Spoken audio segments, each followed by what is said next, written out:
La pecaminosidad de complacer a la carne, por Richard Baxter. Continuación de la segunda parte del tratado. El gran mal de agradar a la carne.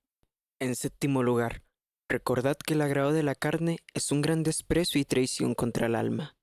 Es un gran desprecio al alma inmortal, preferir su carne corruptible antes que a ella misma, y hacer que su siervo se convierta en su amo, y que monte a caballo mientras el alma va, por así decirlo, a pie. ¿Es la carne digna de tanto tiempo, costo, cuidado y tanto esfuerzo como el que se le dedica en el mundo? ¿No vale más un alma que nunca morirá? Es más, complacer la carne es una traición al alma. Prefieres a su enemigo antes que a ella, y pones su seguridad en manos de su enemigo, y desechas todos sus gozos y esperanzas por la gratificación de la carne. ¿No podría el alma quejarse de vuestra crueldad y decir, debe venderse mi infinita felicidad para comprar un placer tan corto para tu carne? Debo ser arruinada para siempre y yacer en el infierno para que la carne pueda ser satisfecha tan solo por un poco de tiempo. Pero, ¿por qué hablo de la queja del alma? Ay, el alma debe quejarse de sí misma, porque es su propia ruina. Tiene lo que ha elegido. La carne solo puede tentarla, no obligarla.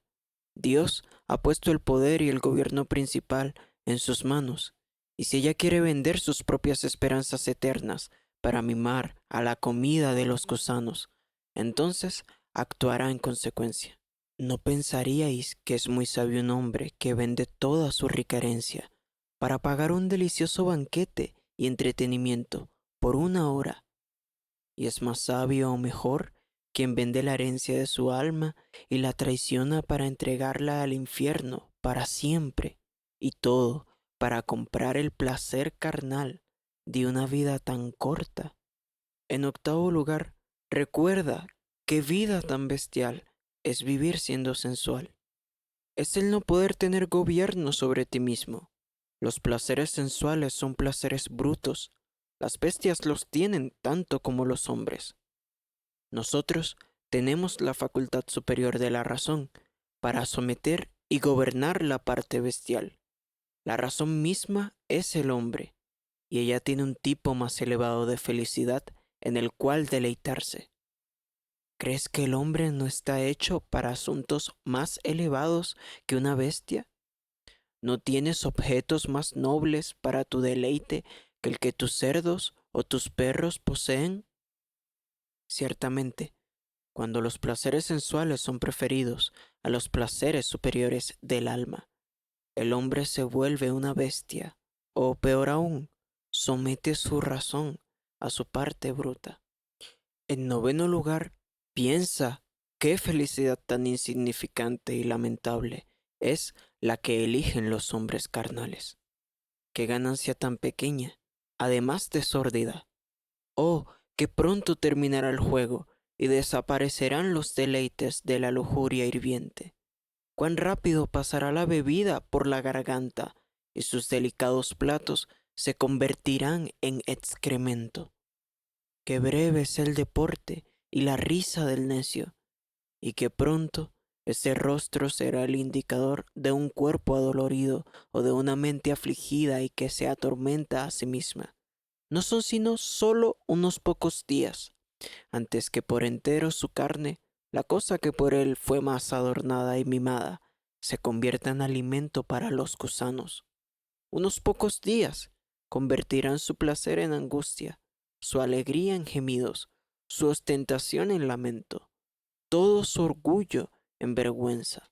Así como cada momento que pasa pone un fin a todos los placeres de su vida que ya han ocurrido y que son ahora para ellos como si nunca hubieran existido. De la misma manera, el último momento de sus vidas está a la mano, tras el que lo poco que les queda se acabará. Y entonces el pecador confesará con gemidos que ha tomado una decisión miserable y que podría haber tenido un placer más duradero si hubiera sido sabio. Cuando se levanta el cráneo con la pala, para hacer espacio para un sucesor. ¿Ves el agujero por donde entraba toda la comida y la bebida? Pese a eso, nunca verás en la calavera señales de alegría o placer.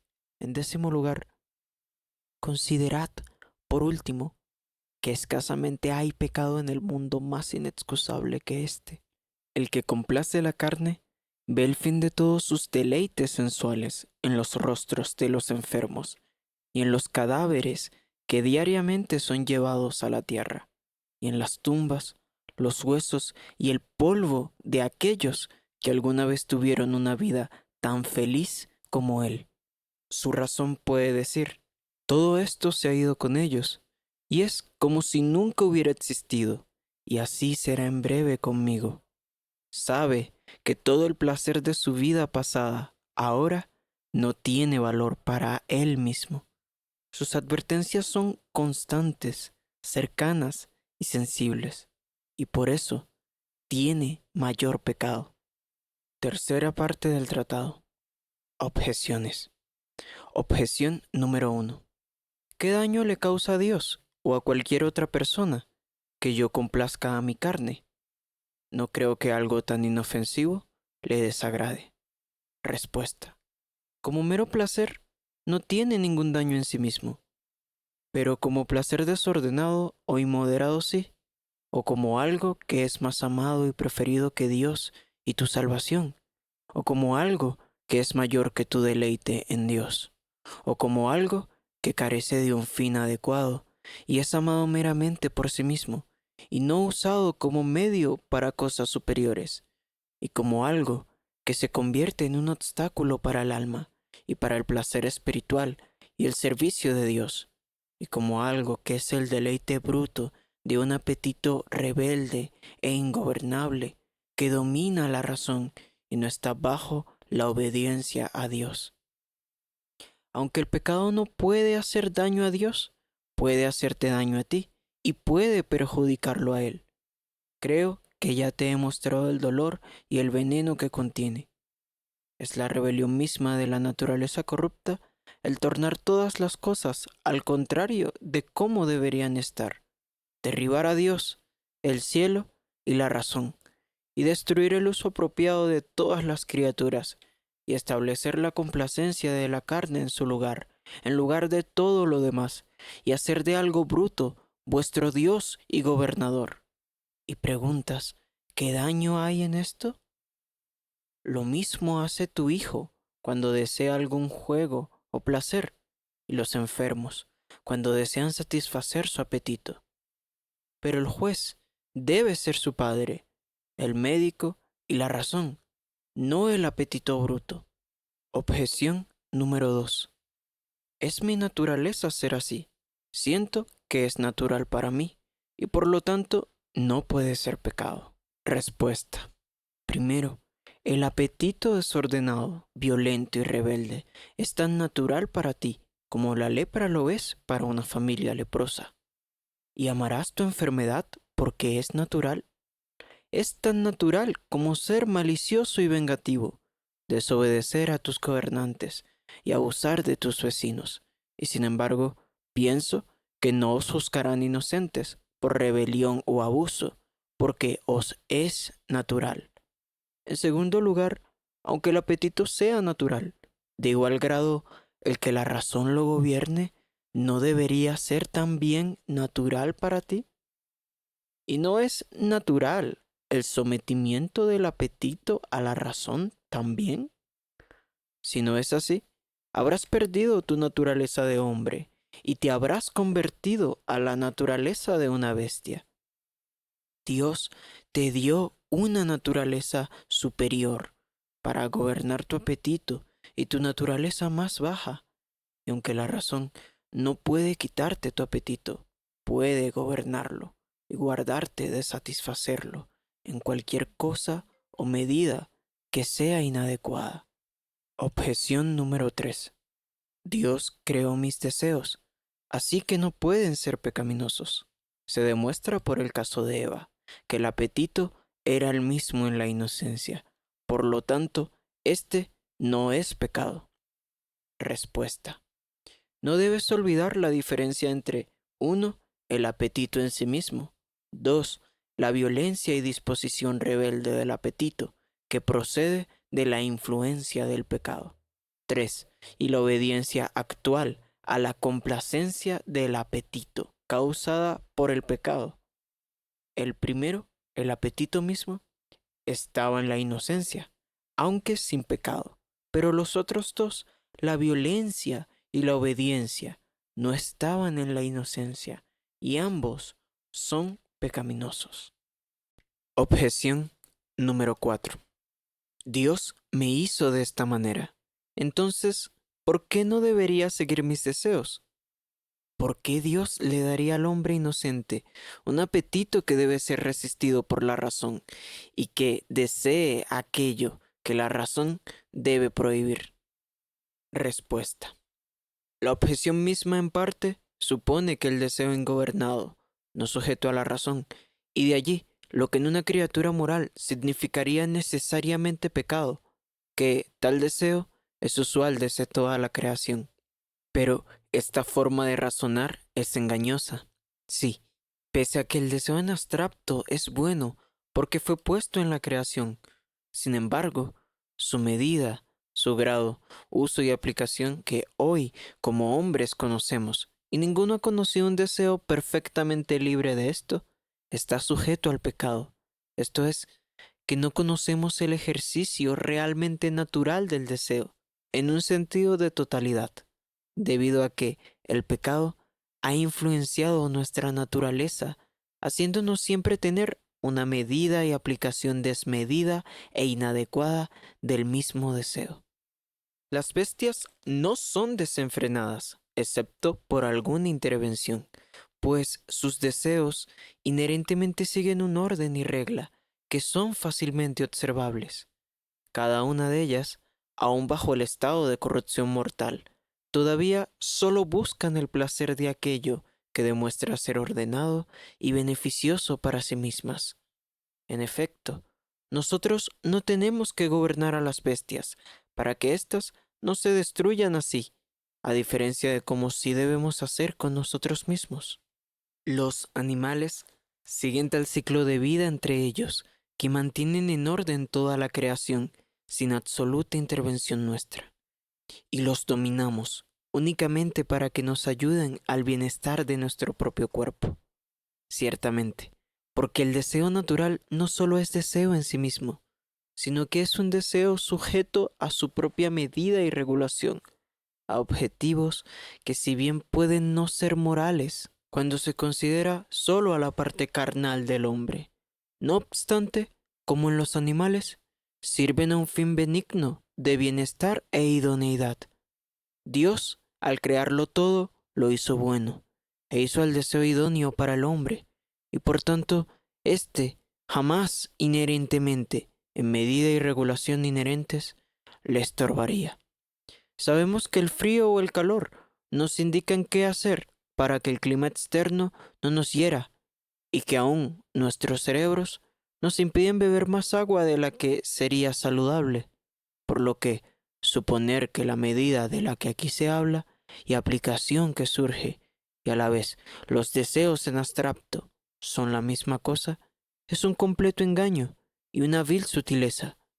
No hay ningún misterio en que Dios diera deseos al hombre para gobernar esos deseos con la razón, porque, de hecho, como en los animales, cuyos deseos están sujetos a fines superiores, pues no se alimentan por alimentarse, sino que persiguen en ello un fin superior, que es sus vidas.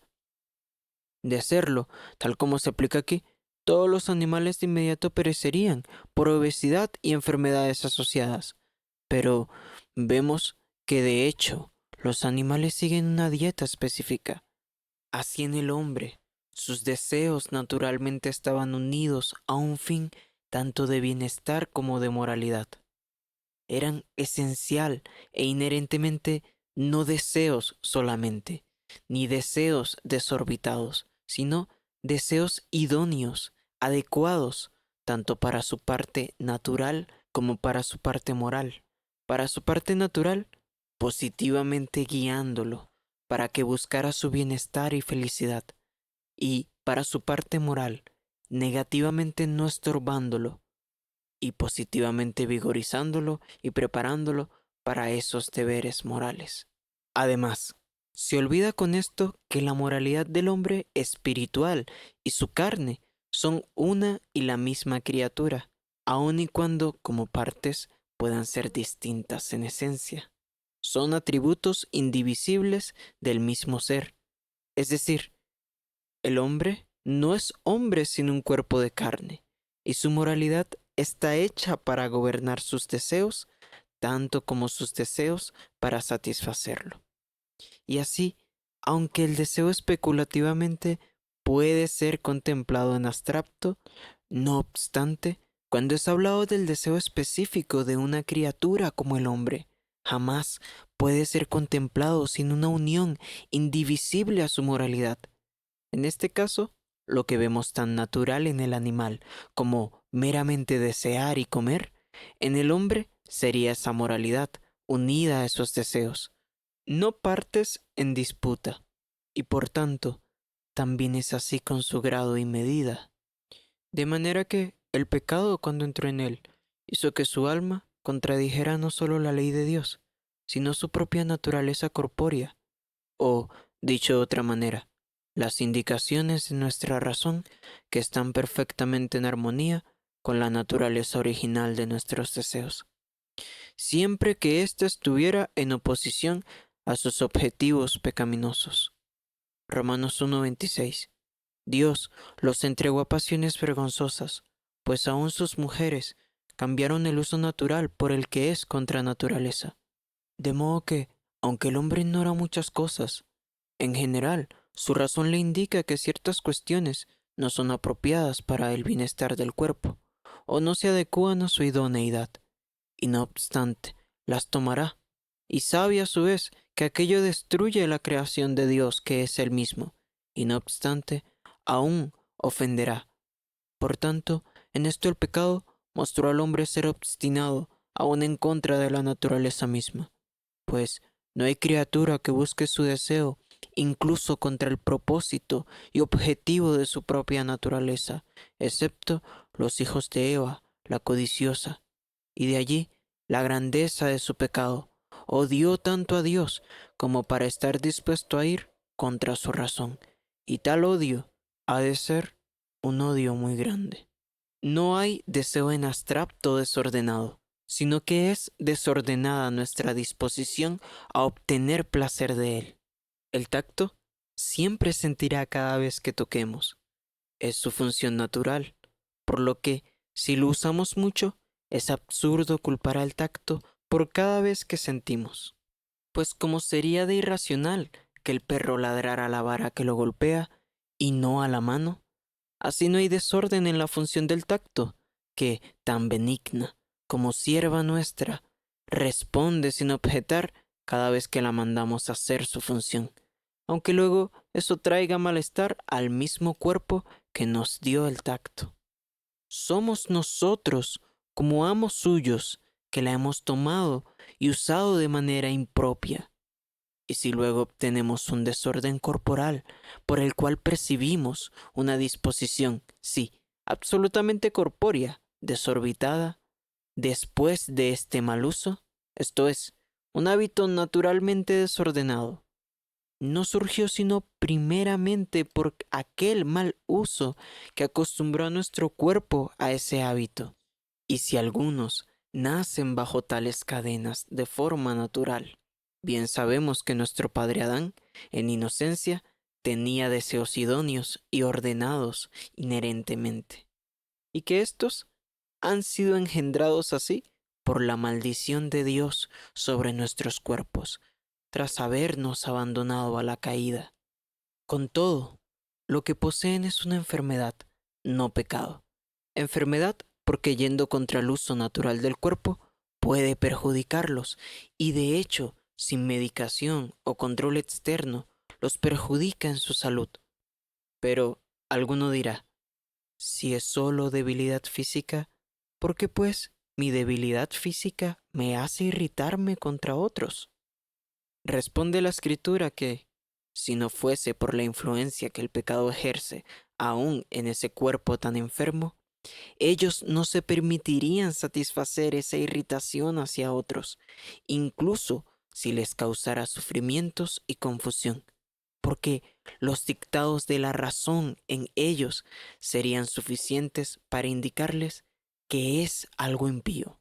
Irritación en abstracto en un cuerpo enfermo no es mala, y sentirla no nos hace culpables, pero aplicarla hacia un objeto que no es digno de ese trato, siendo nosotros conscientes de ello y teniendo la intención de irritarnos contra ellos, es algo que no es natural a tal irritación corporal, sino que procede de la influencia del pecado. Cristo en su carne no difería de los hombres caídos, por lo que el Hijo no fue tentado por el deseo humano en abstracto, porque el deseo es idóneo para el hombre, como tampoco lo había sido el primer Adán.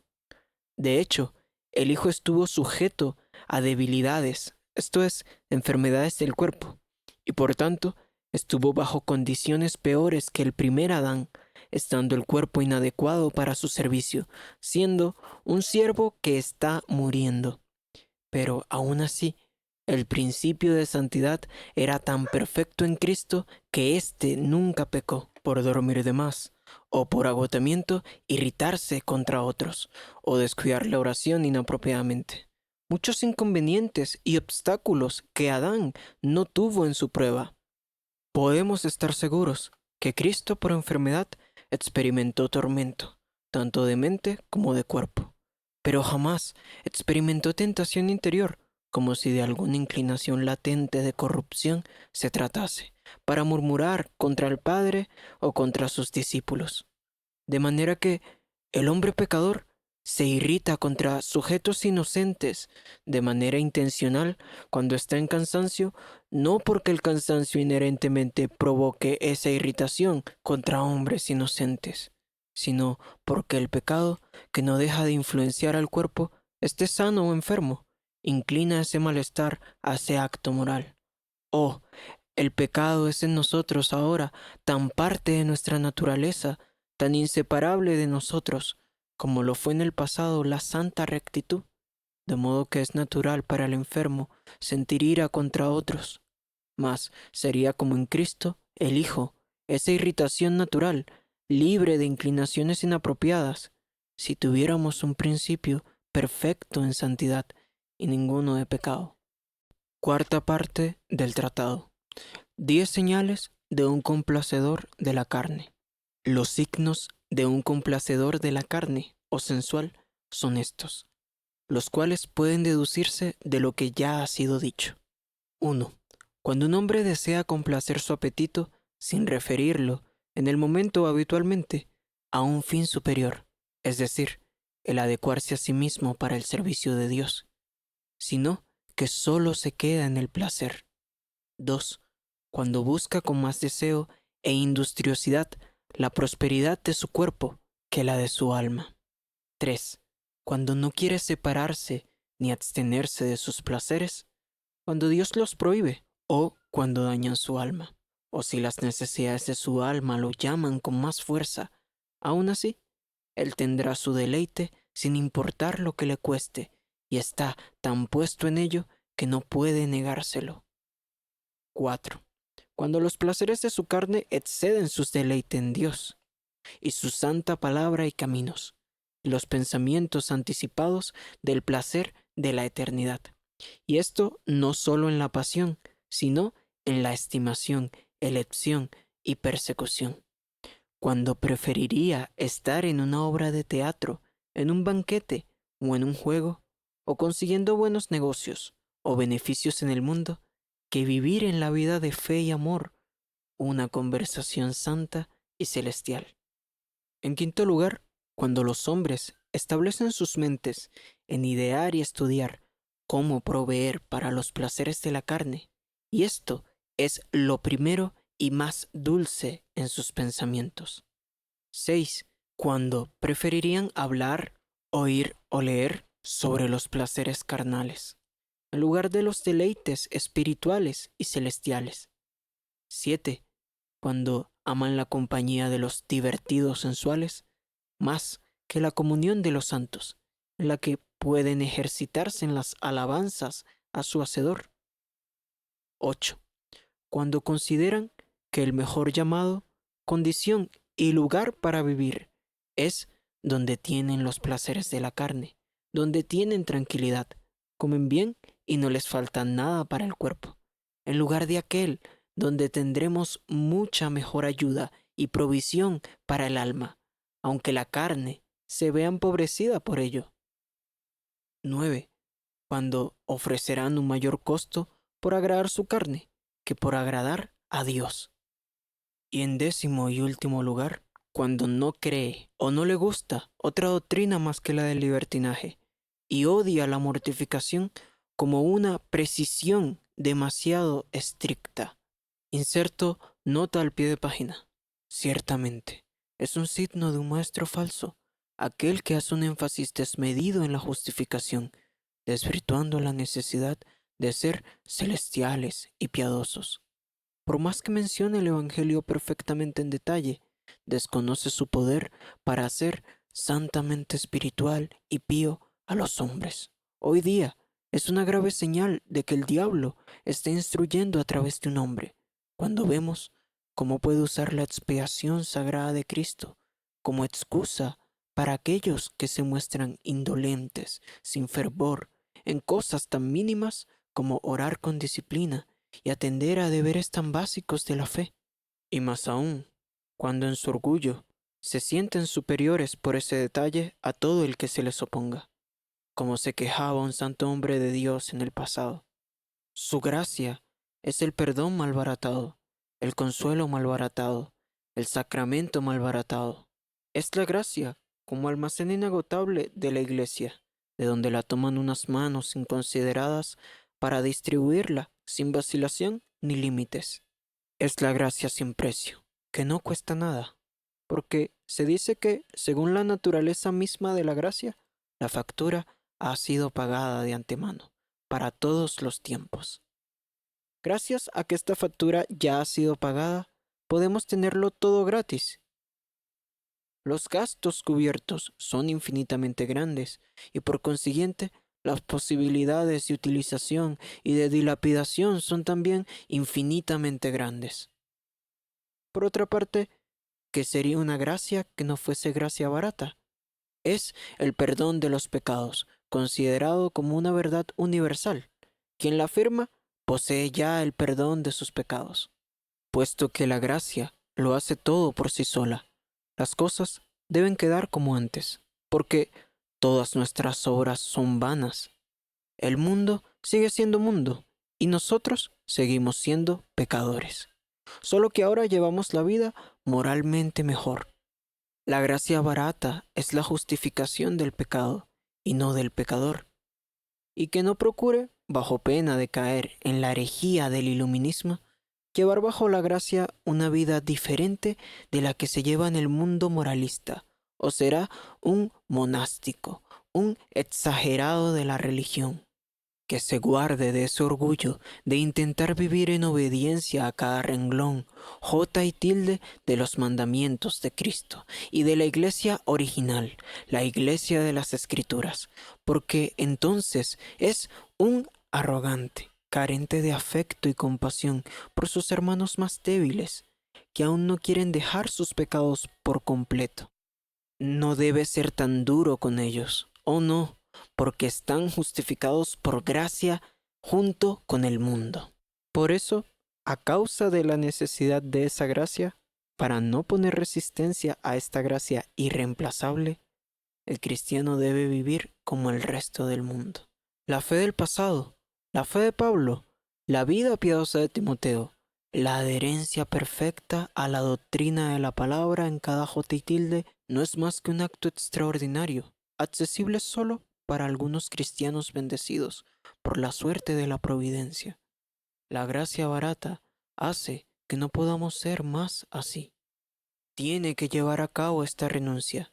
Debe dejar que la gracia sea realmente gracia, a fin de no destruir la fe que tiene el mundo en esta gracia barata. Sin embargo, en su mundanalidad, en esta renuncia necesaria que debe aceptar por amor al mundo, o mejor, por amor a la gracia. El cristiano debe estar tranquilo y seguro en la posesión de esta gracia que lo hace todo por sí sola. El cristiano no tiene que seguir a Jesús Cristo. Le basta con consolarse en esta gracia. Por amor a la gracia, no puedo oponerme a las tradiciones humanas introducidas en la iglesia por los hombres, a la apatía y tibieza en muchos profesantes hipócritas, a las denominaciones de hombre, y menos exigir apego completo a una interpretación absolutamente gramatical de la palabra, menos a que nuestra forma de experimentar la religión y nuestros afectos religiosos sean los que en ella se nos da ejemplo, sin el romanticismo moderno, blasfemo y frívolo robado de Hollywood y las costumbres modernas. La auténtica doctrina de la gracia es sólo aquella que se ofrece al precio más barato posible. La característica principal de ella consiste en dejar el seguimiento de Jesús a los legalistas, a los hombres santos del pasado, los iluminados, y convertir en herejes a esos cristianos y todos los que hoy digan que quieren y son capaces, gracias a una tal gracia verdadera, de ser como ellos. Un pueblo se ha hecho cristiano a un precio demasiado bajo y paradójicamente les ha costado mucho, a costa de la verdadera escritura, de los verdaderos afectos religiosos, de la verdadera interpretación de la palabra de Dios. Fin de la nota a pie de página. Por estas y otras señales se puede conocer fácilmente la sensualidad. Sí, al considerar cuál es la inclinación principal de la vida.